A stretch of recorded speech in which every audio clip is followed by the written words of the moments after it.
히브리서 2장 1절 말씀에 보시면 이런 말씀이 있습니다. 그러므로 우리는 들은 것에 더욱 유념함으로 우리가 흘러 떠내려가지 않도록 함이 마땅하니라. 우리의 신앙을 이 배에다가 비유하고 있습니다. 배에다가 비유하고 있습니다. 그럼 배가 이렇게 항구에 정박에 있을 때에 이렇게 흘러 떠내려가지 않도록 뭘 합니까? 닷을 내리잖아요.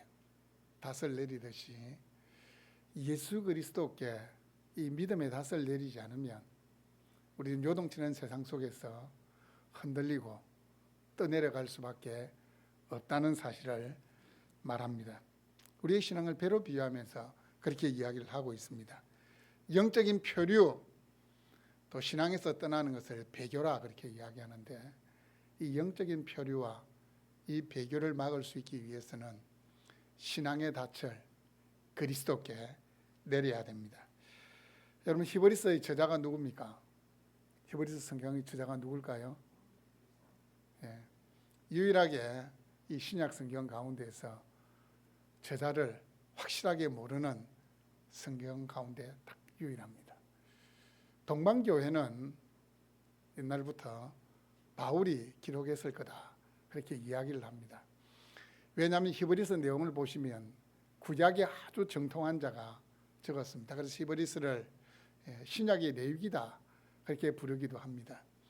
그리고 또 말씀 한가운데를 보시면 히브리서 13장 23절 말씀을 보시면 우리 형제 디모데가 놓인 것을 너희가 알라 이런 표현이 나옵니다. 여러분, 이렇게 그 신약 시대에 있어서 디모데와 가장 가까운 사람이 누굽니까? 바울입니다. 그래서 이 13장 23절의 말씀을 근거로 볼 때에 바울이 기록했을 것이다 그렇게 생각을 하는데, 또 다른 면으로 보면 다른 서신들과 달리 인사말이 없고 또 바울이 즐겨 사용하는 그 표현들이 히브리서에는 나타나지 않고 있습니다. 그래서 대부분의 학자들은 이 히브리서는 누가 기록했는지 모른다라는 것이 정설입니다. 그렇다면 여러분, 이 히브리서는 1차 수신자가 누구겠습니까? 어떤 대상에게 이 말씀을 주시기 위해서 이 히브리서를 기록했을까요? 자, 기본적으로 보시면 히브리서라는 히브루가 누굽니까? 이스라엘 사람들, 유대인들을 히브리인, 강을 건너왔다, 이런 원어가, 이런 의미가 있다는데, 어쨌든 이스라엘 사람들, 유대인들이 히브리인들입니다. 그 히브리인들에게 보낸 편지가 바로 이 히브리서인데, 그냥 히브리인들이 아니고 유대교였다가 기독교로 개종한 유대인 기독교 공동체에 보낸 말씀이, 서신이 바로 이 히브리서입니다. 학자들은 생각할 때에 이 유대인 기독교 공동체가 많이 있었는데 아마도 로마에 있는 유대인 기독교 공동체에 보낸 서신이 바로 이 히브리서일 것이다 그렇게 이야기를 합니다. 여러분, 유대교에서 기독교로 이렇게 개종을 하고 나면 신앙의 핍박이 있을까요, 없을까요? 우리나라도 저희 할머니가 제 고향은 우리 노가들이 모여 사는 집성촌이었거든요. 저희 할머니가 처음으로 그 동네에서 예수를 처음 믿었어요. 신앙의 핍박이 있겠습니까, 없겠습니까? 서양 귀신, 예수교 섬긴다고 족보에서 파낸다고 할아버지 돌아가시고 할머니 과부셨는데 얼마나 힘들었겠습니까? 신앙의 핍박이 있어요. 있습니다. 이 당시도 마찬가지입니다. 초대교회 성도들이 유대교 공동체를 떠나서 예수 그리스도를 믿게 되니까 제일 큰 핍박이 함께 있는 유대인들에 의한 핍박입니다. 그리고 정치적으로도 핍박이 있었습니다. 로마의 황제들이 예수 믿는 사람을 핍박했습니다. 히브리서 10장 32절 말씀에 보시면 전날에 너희가 빛을 받은 후에 고난의 큰 싸움을 견뎌낸 것을 생각하라 이런 말씀이 나옵니다. 고난의 큰 싸움, 학자들은 아마 로마 황제 네로가 예수 믿는 사람을 핍박할 때에 그때의 일을 이야기하는 것이다 라고 이야기합니다. 왜냐하면 이 히브리서가 기록된 시기는 아마 주후 67년, 68년 그 정도입니다. 이 네로가 이 기독교인을 핍박하고 나서 한 1, 2년 지난 시점이기 때문에 고난의 큰 싸움, 엄청나게 고난받은 그때를 기억한다라는 말씀을 주고 있습니다. 아마 초기 기독교인들 중에는 동족 유대인들의 박해, 그리고 로마 황제의 박해로 인해서 신앙을 버리고 옛날 자신이 믿던 유대교로 돌아간 사람이 있었을 겁니다. 왜냐하면 이 로마 제국시대 유대교는 정식 종교로 인정을 받았습니다. 그래서 여러분, 바울이 이렇게 전도하러 다닐 때 바울이 전도의 거점지로 삼은 곳이 어디였습니까? 사도행전 읽어보면 바울이 주로 어디에서 복음을 전합니까? 유대인의 회당에 들어가서 복음을 전합니다. 그 말은 뭡니까?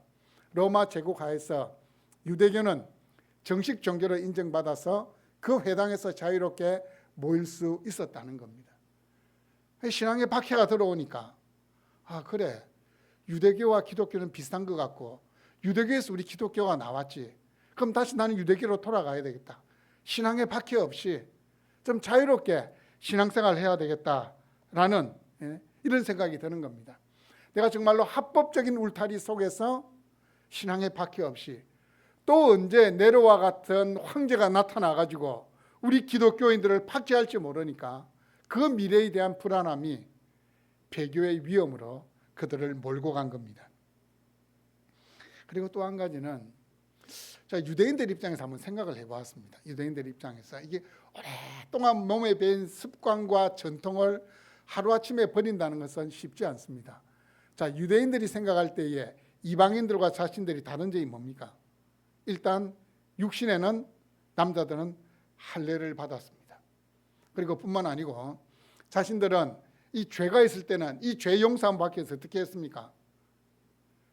제물을 가지고 제사장에게 나아갑니다. 이 피해 제사를 가만히 한번 생각해 봤어요. 양을 한 마리 끌고 제사장에서 가는데 그 제사장이 어찌합니까? 보는 눈앞에서 양을 죽입니다. 왜 그렇습니까?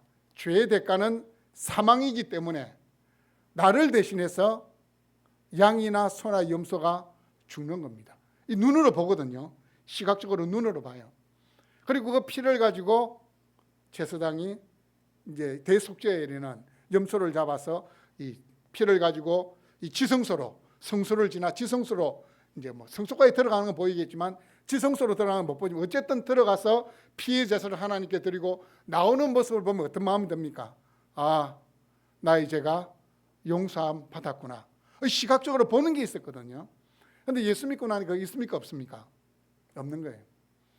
조상 대대로 지켜왔던 전통도 없고 할례도 안 받아도 된다고 이야기하고 피의 제사도 없고, 제가 생각할 때는 어떤 사람들이 이 복음의 참맛을 모르면 이 허탈감을 느낄 것 같아요. 아무것도 없으니까, 할 수 있는 게 아무것도 없으니까. 뭔가 이 사람은 눈에 봐야, 눈에 보여야 맞다 싶고 옳다 싶은데 눈에 보이는 게 일단은 없잖아요. 그래서 이 히브리서는 예수 그리스도를 천사와 비교하고 모세와 선지자들과 비교하고 또 예수 그리스도께서 단번에 자신의 몸을 들이신 이 피의 제사를 구약의 지상들이 드렸던 수많은 제사와 비교해서 예수 그리스도는 더 나은 분이다, 우월하다라는 것을 보여주는데, 히브리서 말씀에 보시면 더 낫다는 표현이 무려 15번이나 나옵니다. 15번이나 나옵니다. 몇 가지를 소개하면 천사보다 뛰어난, 이제 더 낫다, 우월하다 이런 표현인데, 더 좋은 소망, 더 좋은 약속, 더 좋은 재물, 그리고 더 나은 본향, 더 좋은 부활이라고 이야기하면서 유대교에 비교되지 않는 기독교의 우월성을 이 히브리서의 말씀이 담아내고 있습니다. 신약의 성도들은 구약의 제사를 통해서가 아니라 그 모든 것의 실체이고 완성자이신 예수님 통해서 어떻게 해요? 하나님께로 나아가는 겁니다. 그래서 이 히브리서 말씀을 펴면 서신임에도 불구하고 인사말이 없어요. 인사말이 없고 뭐로 시작합니까? 그냥 예수 그리스도가 누구인지를 선언함으로 시작을 하고 있습니다. 예수님께 대한 경과 믿음의 닻을 내려야 혹독한 시련과 유혹을 이길 수 있기 때문입니다. 사랑하는 여러분, 우리가 믿음의 닻을 내려야 될 예수 그리스도는 어떤 분입니까? 첫째로 예수님은 하나님을 온전하게 보여주신 분이십니다. 1절 제가 한번 읽어볼게요. 옛적에 선지자들을 통하여 여러 부분과 여러 모양으로 우리 조상들에게 말씀하신 하나님이. 여러분, 옛적에는 언제일까요? 옛적이 언제일까요? 구약시대를 이야기합니다. 어떤 분은 이 친절하게 막 이 구약시대를 계산해가 4115년이다 뭐 이렇게 계산을 했던데, 어쨌든 옛적에 이 구약시대를 이야기하는데, 구약시대는 누구를 통해서 이야기했다고요? 선지자들을 통하여. 선지자가 누굽니까? 선지자가 누굽니까? 하나님의 계시를 받아서 백성들에게 전달해 주는 사람, 또 하나님의 말씀을 풀어 말씀해 주는 사람이 선지자인데, 그럼 선지자는 어떤 특징이 있습니까? 첫째는 하나님이 세우셨다. 그게 선지자의 특징이에요. 두 번째는요, 하나님이 보여주신 것, 말씀해 주신 것만 전달해야 되는 것이 선지자의 사명인 겁니다. 그걸 넘어가면 뭡니까? 거짓 선지자가 되는 겁니다. 거짓 선지자가 되는 겁니다. 자, 그럼 이 선지자의 그룹에는 어떤 사람이 있을까요? 선지자 그룹 어떤 사람이 있을까? 한번 생각해 보세요, 여러분. 어떤 사람이 선지자일까요? 노아나 모세, 아브라함도 선지자입니다. 이분들은 하나님과 정말 친밀했어요. 하나님이 직접 말씀하셨거든요. 하나님 직접 말씀하셨거든요. 이 외에도 우리가 선지자로 알고 있는 분들이 있잖아요.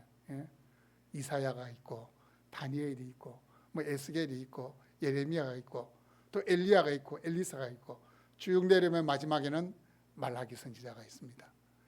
구약 시대에는 하나님께서 이런 분들에게 자신의 뜻을 보여주신 거예요. 하나님 당신이 어떤 분인지를 보게 하신 거예요. 자, 여러 부분과 여러 모양으로 말씀하셨다는 것은 하나님께서 선지자들에게 자신이 어떤 분인지를 보여주시는데, 한 가지 방법이 아니고 어떻게 해요? 다양한 방법으로. 어떤 방법을 썼을까요? 하나님 자신의 계시를 선포하실 때 어떤 방법을 썼을까요? 첫째는 직접적으로 나타나신 적이 있어요. 직접적으로. 자신이 직접 현현하시는 모습이 있었고, 천사의 모습으로 오시는 때도 있었고, 또 음성으로 들려주실 때도 있었고, 때로는요, 꿈을 통해서, 환상을 통해서 하나님 자신이 어떤 분인지를 보여주신 거예요.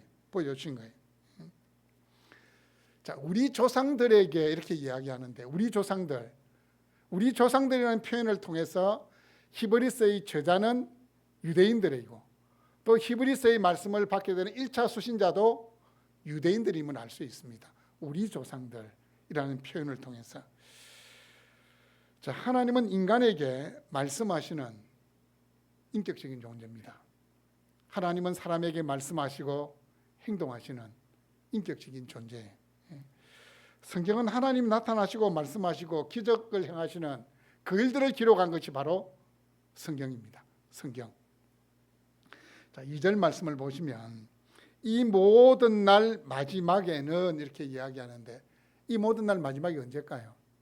이 모든 날 마지막, 신약시대를 이야기합니다. 그런데 신약시대가 왜 이 모든 날 마지막일까요? 이 모든 날 마지막, 우리가 상식으로 생각하면 종말을 이야기하는구나. 근데 종말도, 여러분, 종말이라는 게 예수님 다시 오시는 그때가 종말이 아니고, 예수님이 이 땅에 오심부터 시작된 것이 종말이에요. 지금 우리 종말을 살아가고 있는 겁니다. 지금 종말을 살아가고 있는 거예요. 신약 시대를 이 모든 날 마지막이라고 표현한 것은 하나님의 특별 계시가 마지막으로 부어진 시대이기 때문에. 이 말은 무슨 말입니까? 이 모든 날 마지막에 누굴 통해 말씀하셨습니까? 그 아들 예수님을 통해서. 이 말씀은 하나님의 계시는 이제 어떻게 해요? 종료가 됐습니다. 하나님께서 예수님을 통해서 자신이 어떠한 분인지를 완전히 보여주신 거예요. 그럼 혹시 여러분 주위에서 야, 내가 계시를 받았다, 이런 사람 어떤 사람입니까? 히브리서 1장 2절 말씀을 잘 모르는 사람이든지 이단이든지 살짝 마시간 사람이든지 그 세 개 중에 하나입니다. 이미 계시는 종료가 되었습니다. 이 모든 날 마지막 날에 그 아들을 통하여 하나님은 자신이 어떤 분인지를 완전히 다 보여주신 겁니다. 신약의 계시의 최종적이고 결정적인 것은 예수님입니다. 예수님입니다. 구약시대에는 모형으로 그림자로 주어졌습니다. 하지만 이 모든 날 마지막 신약시대에는 때가 되면 하나님 어떻게 해요? 예수님을 통해서 실체를 보내주심으로 하나님을 나타내신 겁니다. 하나님께서 구약시대의 다양한 방법으로 선지자들에게 말씀하셨다는 것은 구약시대의 계시는 불완전하다라는 것을 또 의미합니다.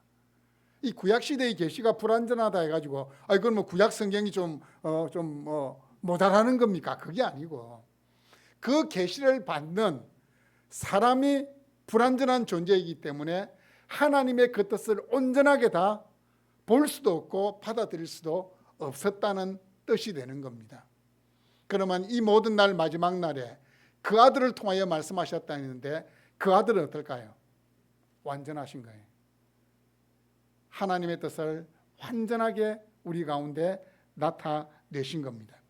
하나님은 예수님을 통해서 모든 것을 온전히 보여주셨고 온전히 말씀해 주셨습니다. 이 말은 예수님만으로 충분하다는 겁니다.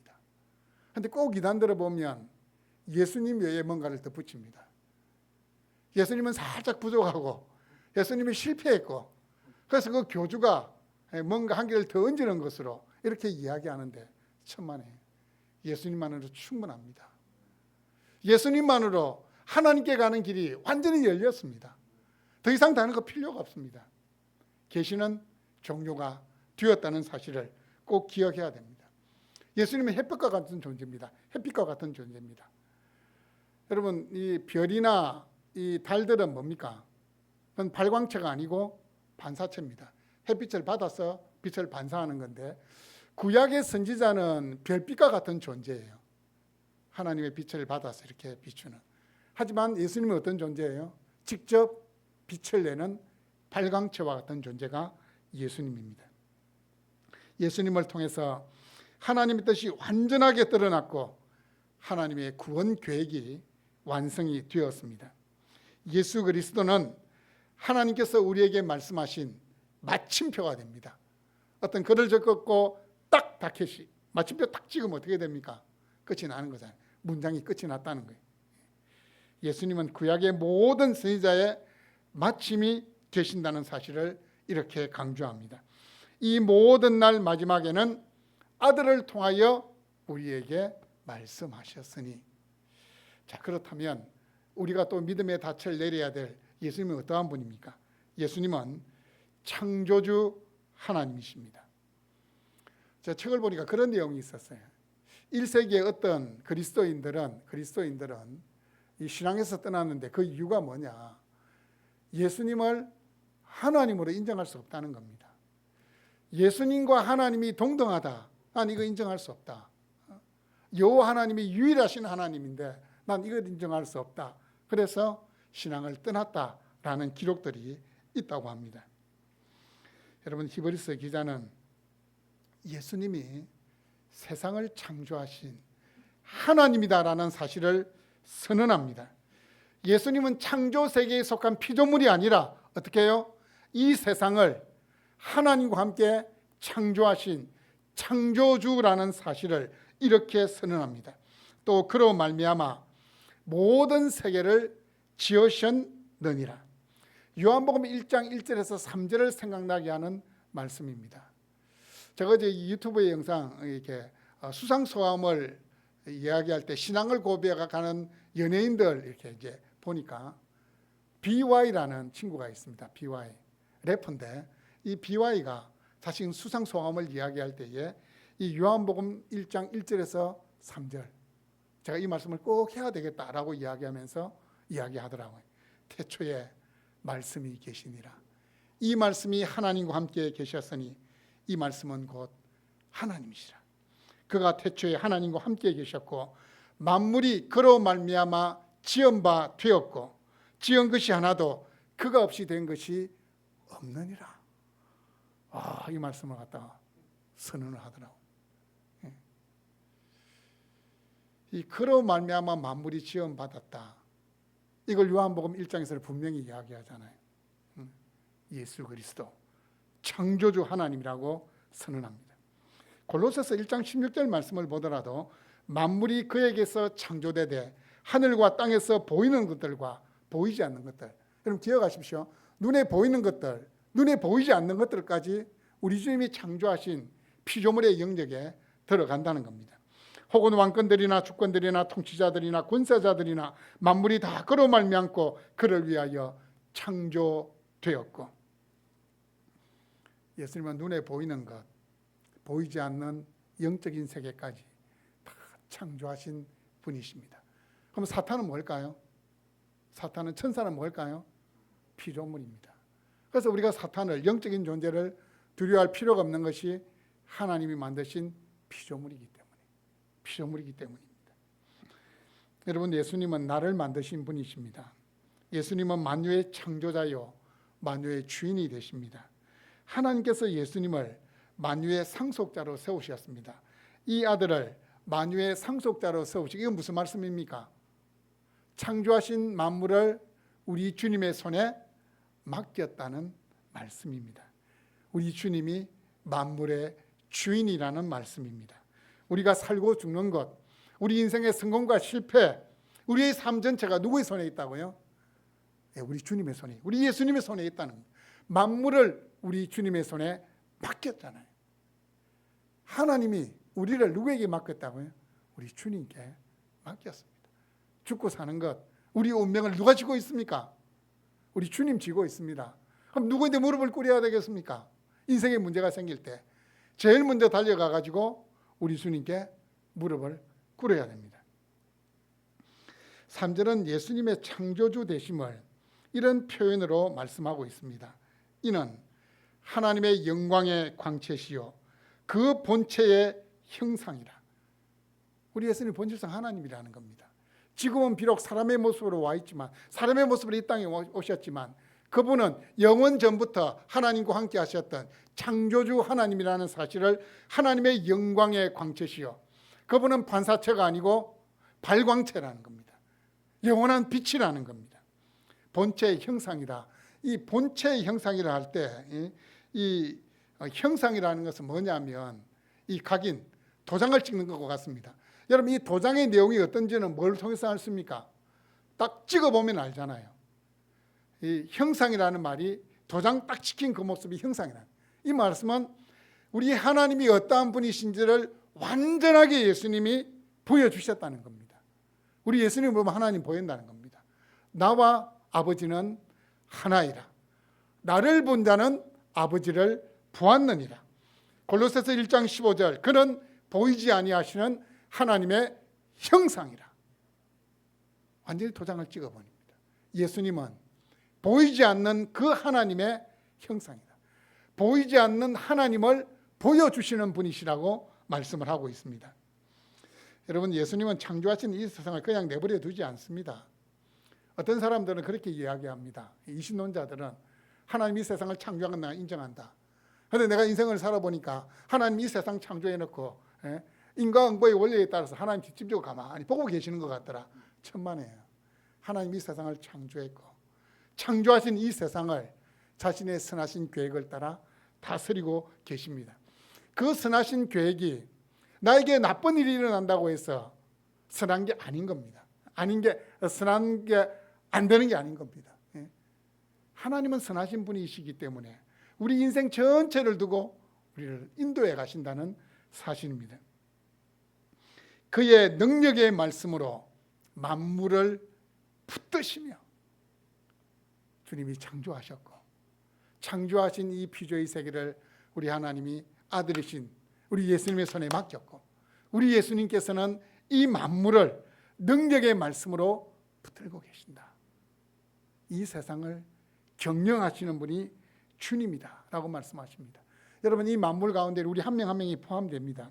하나님이 우리를 붙드셔서 이 하나님의 말씀 가운데로 우리의 삶을 인도해 주십니다.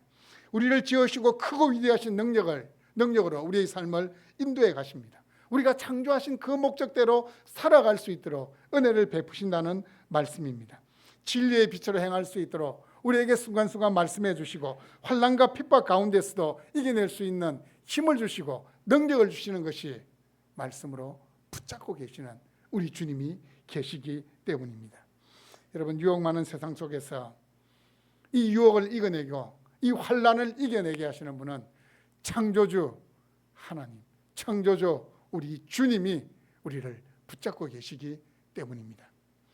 세 번째로 예수 그리스도께 우리가 믿음의 닻을 내려야 되는데 이 믿음의 닻을 내릴 이 주님은 어떠한 분이냐? 예수님은 구원자라고 이야기합니다. 자, 유대인의 입장에서 예수님이 구원자 이게 이렇게 대비가 잘 안 될 겁니다. 왜냐하면 눈에 본 게 없잖아요. 모르겠습니다. 그 중에서 이게 로마에 있는 그리스도인들이라면 예수님이 십자가에 달리는 모습을 못 봤을 겁니다. 그런데 예수님이 구원자래요. 예수님이 자신의 죄를 용서해 주신 분이래. 예수님이 자신의 죄를 위해서 십자가에 달려 돌아가신 분이래. 이게 구약시대 제사장들이 막 이 양을 잡아서 막 피를 뿌리는 이게 눈에 보이면 뭐가 좋을 건데, 그게 없이 그냥 예수님이 구원자래. 그래서 오늘 말씀에서도 예수님은 죄를 정결케 하는 일을 하시고라고 말씀하시는데, 여러분 히브리서의 중심 주제 가운데 하나가 죄를 정결케 하시는 예수님이 대제사장이시다라는 사실을 선언하고 있습니다. 여러분, 구약 백성들에게 있어서 제사장은 진짜 중요한 존재입니다. 하나님께로 나아가는 다리 역할을 하던 것이 바로 이 제사장들이었습니다. 자신들을 대신해서 피제사를 하나님께 드리는 사람들입니다. 예수님께서 십자가에 돌아가셨다. 이게 자신하고는 무슨 상관이 있을까? 이런 의문을 가질 수밖에 없습니다. 왜냐하면 오랜 기간 동안 유대교 성전 제사에 젖어 있던 사람들에게는 그렇게 생각이 되는 겁니다. 유대교에서 개종한 그리스도인들을 향하여 강하게 다시 한번 말씀하십니다. 죄를 정결케 하는 일을 하시고 예수님은 대제사장보다 우월하신 분임을 히브리서 9장 12절은 이렇게 선언합니다. 염소와 송아지의 피로 하지 아니하고 오직 자기의 피로 영원한 속죄를 이루사 단번에 성소에 들어가셨느니라. 자, 구약시대의 제사는 불완전한 제사였습니다. 1년에 매년 죄용서를 위해서 대속죄일에 대제사장이 염소의 피를 가지고 지성소로 들어가셔야 돼요. 하지만 예수님이 어떻게 했다고요?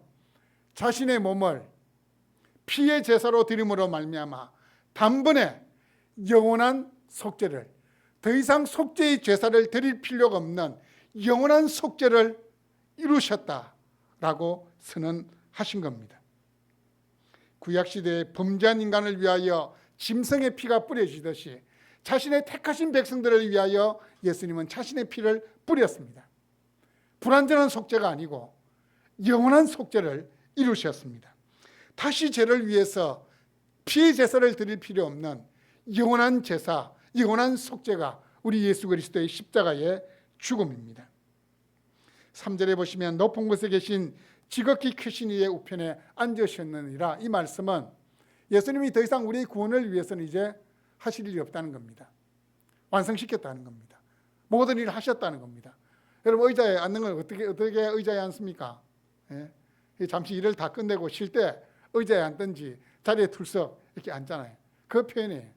우리 주님께서 하나님 보좌 우편에 앉아 계신다는 것은 우리를 위한 모든 구원의 계획을 다 완성하셨다는 거예요. 구약시대 제사장처럼 또 제사를 또 드리고 하는 것이 아니고 자신의 피 흘림을 통해서 완성하셨다는 겁니다. 예수 그리스도의 이름을 믿고 시인하는 자는 이미 죄에 대하여 죽었기 때문에 더 이상 죄의 지배를 받지 않습니다. 하나님 우리를 정결하고 흠없는 자로 받아주십니다. 로마서 8장 1절에서 2절은 말씀합니다. 그러므로 이제 그리스도 예수 안에 있는 자에게는 결코 정죄함이 없나니 이런 그리스도 예수 안에 있는 생명의 성령의 법이 죄와 사망의 법에서 너를 해방하였습니다. 예수 그리스도 안에 있는 생명의 성령의 법이 죄와 사망의 법에서 너를 해방하였습니다. 이게 성경의 선언입니다. 사랑하는 여러분, 구약 한 권 한 권을 보면은 마치 퍼즐의 조각 같습니다. 이 구약 한 권 한 권을 다 끼워 맞추면 어떤 그림이 하나 나옵니다. 어떤 그림이 나올까요? 어떤 그림이 나올까요? 예수라는 그림이 나오는데, 택하신 나의 백성들을 위해서 구원자 메시아를 보내주겠다라는 이 메시지가 구약 성경입니다. 신약 성경도 마찬가지입니다. 한 권 한 권을 놓고 보면 퍼즐과 같아요. 이 퍼즐을 다 맞추면 또 그림이 하나 나옵니다. 훌륭한 그림이 하나 나오는데 어떤 그림일까요?